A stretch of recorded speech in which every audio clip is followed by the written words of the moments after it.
Thank you so much, both of you, for making it here to this event. I'm really excited about the conversation we're going to have now. We're going to be speaking about investment trends for the next decade. And before we talk about the decade, it's necessary to know what happened in the past decade.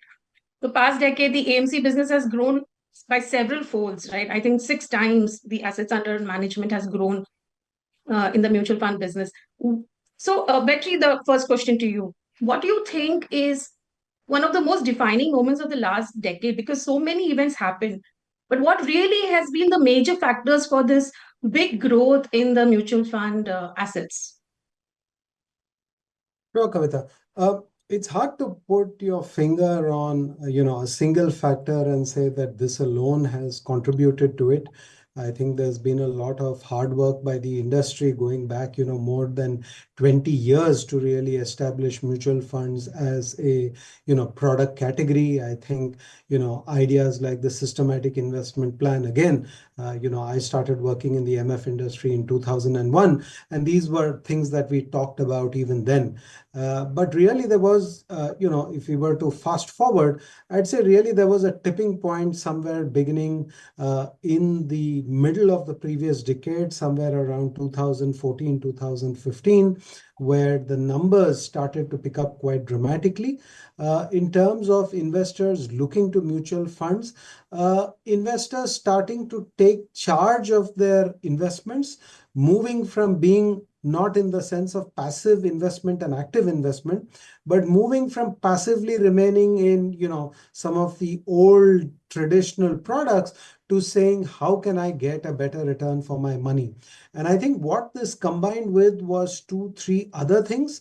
One was really the rise and the ease with which people could, start investing digitally.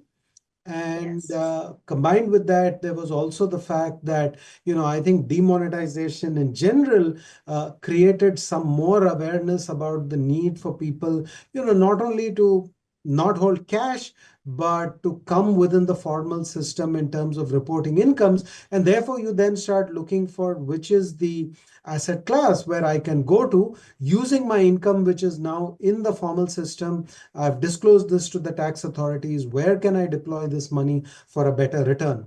I think combined with that, some of the steps that the industry had already taken many years ago led to the creation of, a campaign which was done very differently because this was now done at an industry level to sort of make the pitch for mutual funds as a category rather than each individual company talking about its own product. So I think that sort of elevated and gave a much broader platform to, mutual funds as a whole.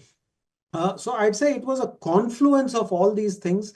And while the tipping point may have been in the last 6 or 7 years, it's really the hard work that went in over the previous 15 to 20 years by many people who've maybe now been forgotten. They're unsung heroes, but they are the ones who built the platform. And, we're just lucky to stand on this platform and enjoy the kind of rapid growth that we've enjoyed in the last 10 years. And finally, Kavita, the only point I would make, because people keep talking about how much will the industry grow in the next decade, I'm still quite positive about the growth. But 10 years ago, if you had asked any industry CEO or the bodies which come out with reports, nobody predicted that this would happen.